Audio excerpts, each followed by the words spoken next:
New York Times reporters Robin Pogrebin and Kate Kelly said that Supreme Court Justice Brett Kavanaugh agreed to let them interview him for their upcoming book as long as they would publicly lie about it. Speaking at the National Press Club in Washington on Wednesday, Kelly and Pogrebin said that Kavanaugh said he would talk to the reporters to provide them with background information as long as they falsely noted in the book that he declined to be interviewed. Reporters from The Atlantic and The Washingtonian shared the Times reporters' revelation on Twitter.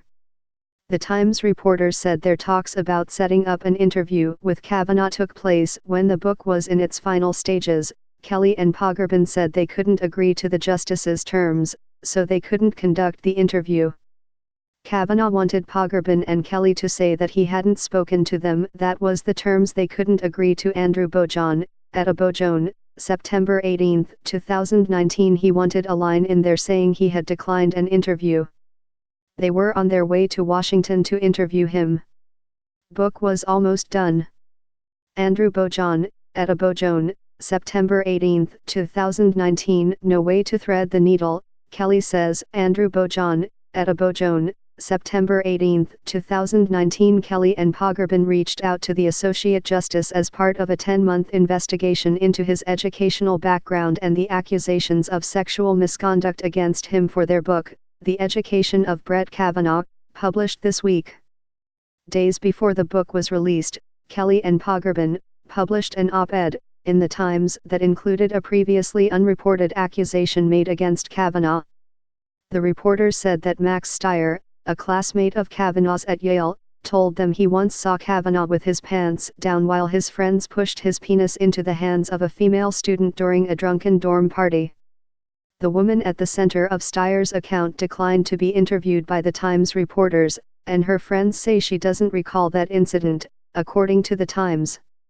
Stier's account, as reported by the paper, is similar to an allegation lodged against Kavanaugh last year by Deborah Ramirez, another former Yale classmate. Ramirez said that she was at a dorm room party with Kavanaugh and several others playing a drinking game when Kavanaugh pulled down his pants and thrust his penis at her.